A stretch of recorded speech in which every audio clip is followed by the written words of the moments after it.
here with Pepper and Dottie, and we're going to read chapter 4 in Who Was George Washington Carver? Chapter 4 is College Man. In 1884, an envelope addressed to George Washington Carver arrived from Highland College in Highland, Kansas. George ripped open the envelope. The school had accepted George as a student. He was going to college. George was thrilled. He packed his bags, said goodbye to his friends, and took the train to Highland, about 75 miles away. But when he arrived on campus, school administrators told him he couldn't attend after all. He was black, and the school didn't accept non-whites. Highland didn't know George was black when he applied by mail. George was crushed. He was 20 years old and had no idea what to do next. He stayed in Highland about a year, cleaning and doing laundry for the Beeler family there. When the Beeler son moved to Ness County, Kansas in the mid-1880s to become a homesteader, George went with him. In Ness County, George worked for another settler named George Steely, then claimed his own homestead. Frontier life was difficult. In western Kansas, George built a small house made of sod. Sod is made of pads of grass. Its roots and the dirt the roots are clinging to. The house was 14 feet on each side. He kept it neat, clean, and decorated with flowers and objects of interest, according to one neighbor. George planted vegetables and raised hens.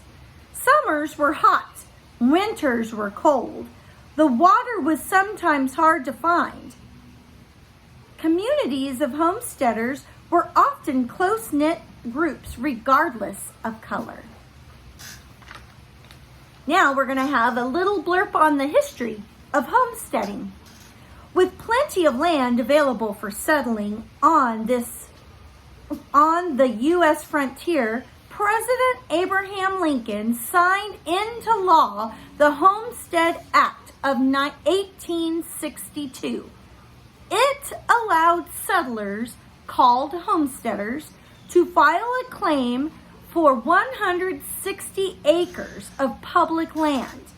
The homesteaders agreed to live on the land, improve it, and farm it for 5 years. At the end of 5 years, they had to pay only a small fee. It was $24 when George Washington Carver was a homesteader to become the landowners. If they didn't want to wait 5 years, homesteaders could purchase the land for $1.25 an acre after only 6 months. Most homesteading took place in the land west of the Mississippi River.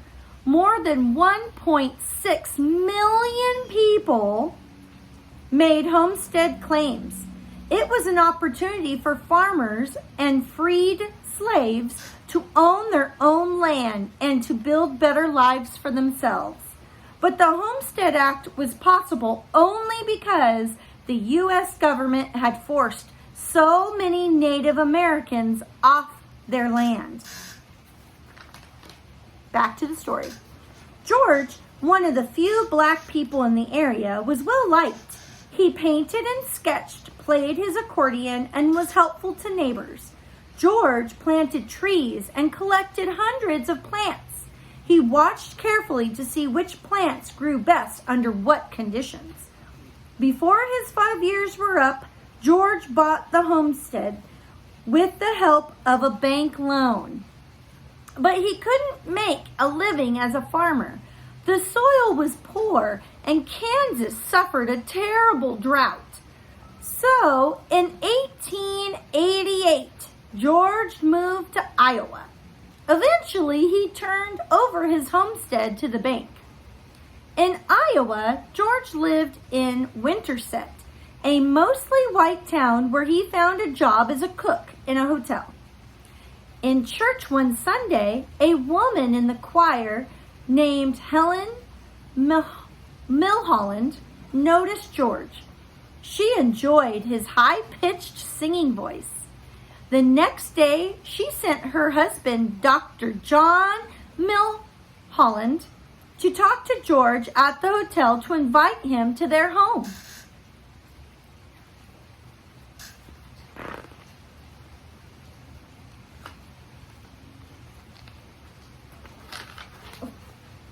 George made weekly visits to the Milholland home and attended church with them.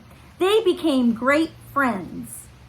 The Milhollands soon discovered George's interest in art, and they encouraged him to go to college to study it.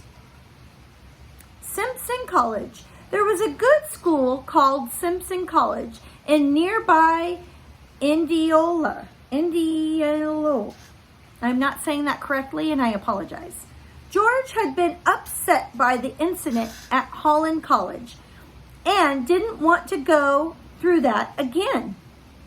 The Milhollands assured George that Simpson had no rule against blacks attending.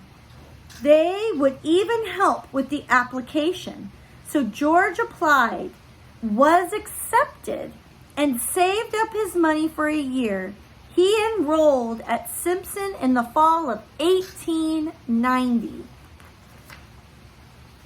George was only the second black student in the history of Simpson College, which had opened its doors 30 years earlier in 1860. He studied music and art, and he ran a laundry business to help pay tuition. But after he paid for his classes, he had almost nothing left over.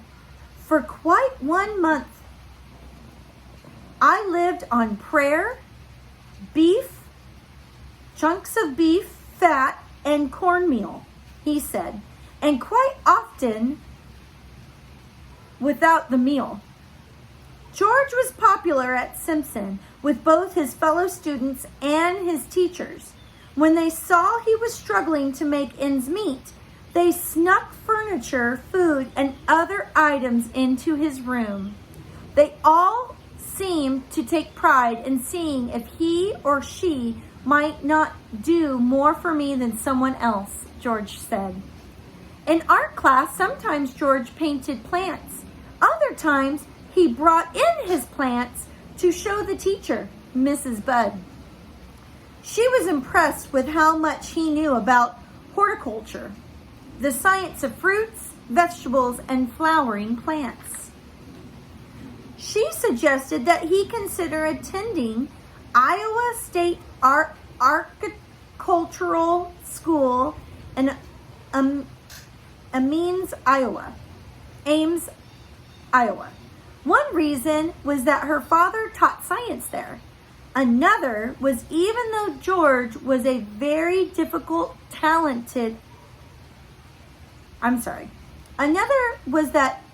George was a very talented artist, she figured it would be difficult for anyone, especially a black man in the 1890s, to earn a living at it. George knew Mrs. Budd was right.